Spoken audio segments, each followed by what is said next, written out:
আমার রব তিনি যিনি আরশের উপর উঠেছেন এবং আমার রব তিনি আরশের উপর আছেন, এটাই শুদ্ধ। আবু বকর জাকারিয়া সাহেবের মতো ব্যক্তি যে এই যে কিতাবটা আপনার এই যে দেখা যায় কিনা কিতাবটা, এই যে দেখেন রহমান আরশের উপর উঠেছেন, এই যে কিতাবটা, এই কিতাবটাকে তো বলে আমি মনে করেন জাল হাদিসের ডিব্বা, এটাকে একবারে জাল জয়ীফের ডিব্বা হচ্ছে এটা। মানে আকিদার মধ্যে বাংলা ভাষায় লিখিত আমার পড়া সবচেয়ে মানে জাল জয়ীফের কিতাব হচ্ছে এটা। এই কিতাবের মধ্যে কিতাবের শিরোনাম দিয়েছে রহমান আরশের উপর উঠলেন। নাউজুবিল্লাহ। ভাই ইস্তাওয়ার অর্থ মানে উঠলেন। সালাফি যারা আছে বর্তমান সালাফি, এরা আসলে এদের গুমরাহির বড় একটা কারণ হলো যে এরা পুরা কোরআনকে গবেষণা করে না। এরা কোরআনের কিছু অংশ মানে, কিছু অংশকে মানে না। আপনি যদি দেখেন আল্লাহ তাআলা কোরআনের মধ্যে যে তিনি শুধু আসমানে থাকার কথা বলেছেন, এটা বলেছেন তিনি। যেমন আপনি যদি ধরেন আল্লাহ তাআলা বলছেন সুম্মা ইস্তাওয়া আলাল আরশ, আমি যদি সালাফিদের অর্থ ধরি এখান থেকে বোঝা যায় আল্লাহ আরশে আছেন। আমিনতু মান ফিস সামা, তিনি আসমানে আছেন। ওয়া হুয়াল্লাহু ফিস সামাওয়াতি ওয়া ফিল আরদ, আল্লাহ তাআলা আসমানেও আছেন জমিনেও আছেন। ওয়া হুয়া মাআকুম আইনামা কুনতুম, তোমরা যেখানেই থাকো তিনি তোমাদের সাথে আছেন। ফা আইনামা তুওয়াল্লু ফাসাম্মা ওয়াজহুল্লাহ, আমরা যেদিকে তাকাই সেদিকে আল্লাহর চেহারা। এরপর দেখেন মা ইয়াকুনু মিন নাজওয়া সালাসাতিন ইল্লা হুয়া রাবিউহুম ওয়ালা খামসাতিন ইল্লা হুয়া সাদিসুহুম, তিনজন কথা বললে চতুর্থ জন আল্লাহ হন, পাঁচজন কথা বললে ষষ্ঠ জন আল্লাহ হন। তো এই যে আয়াতগুলো, এই আয়াতগুলোর দিকে যদি আপনি লক্ষ্য করেন, আপনি দেখবেন যে এই আয়াতগুলো আল্লাহ তাআলাকে উপরেও সাব্যস্ত করছে, জমিনেও সাব্যস্ত করছে, আমাদের সাথেও সাব্যস্ত করছে, সব জায়গায় তিনি সাব্যস্ত করছে। এমন দেখেন মুসলিম শরীফের হাদিসের মধ্যে এসেছে আইনাল্লাহ, বাদী বলেছেন কালাত ফিস সামা। তো সালাফিরা এটা তারা দলিল দেয় যে আল্লাহ তাআলা আসমানে আছেন, অথচ বুখারীর মধ্যে আছে কিন্তু ইন্না রাব্বাহু বাইনাহু ওয়া বাইনাল কিবলা, মানে এই যে আমরা সালাত আদায় করছি আমার এবং কিবলার মাঝে আল্লাহ তাআলা আছেন। এটা হচ্ছে আমাদের মানে যদি আমরা হাদিস দেখি।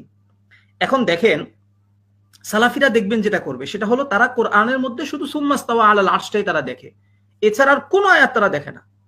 এখন তারা বলবে এই আয়াতগুলোর ব্যাখ্যা হবে, যে আয়াতগুলো আমি বললাম যে আমাদের সাথে আছেন, যেদিকে তাকাই সেদিকে আল্লাহ তাআলার চেহারা আছে, অথবা হু আল্লাহ ফিস সামাওয়াতি ওয়া ফিল আরদ, এই আয়াতগুলোর ব্যাখ্যা হবে। এখন পুরা সালাফি যারা আছে, পুরা গোটা সালাফিকে আমি চ্যালেঞ্জ করলাম, ভাই একটা আয়াত দেখান কোন আয়াতের মধ্যে আল্লাহ তাআলা বলেছেন যে হে আমার বান্দারা উপরের আয়াতগুলোকে তোরা ব্যাখ্যা করিস না, নিচের আয়াতগুলোকে তোরা ব্যাখ্যা কর। নবীজি সাল্লাল্লাহু আলাইহি ওয়াসাল্লাম কোন হাদিসের মধ্যে বলেছেন? এই মুসলিমের মধ্যে যে হাদিসটা এসেছে আইনাল্লাহ কালাত ফিস সামা, এই হাদিসের তোমরা ব্যাখ্যা করো না, এটা যেভাবে আছে সেভাবে ঈমান আনো। আর বুখারীর যে হাদিসটা আছে যে আল্লাহ তাআলা বান্দা ও কিবলার মাঝে থাকে, এই হাদিসকে তোমরা ব্যাখ্যা করো। দুনিয়ার কেউ দেখাতে পারবে, পুরো গোটা সালাফিয়াতকে চ্যালেঞ্জ করলাম, কেউ তো দেখাতে পারবে না যে কোন আয়াতের মধ্যে আল্লাহ তাআলা বলেছেন যে উপরের সাথে সম্পৃক্ত আয়াতগুলোকে তোমরা আমার জন্য সাব্যস্ত করে দাও, আমার স্থানের জন্য, আর জমিনের যে আয়াতগুলো আছে সেগুলোকে তোমরা কি করো, ব্যাখ্যা করো। তো সালাফিরা এখানে কি ব্যাখ্যা করে?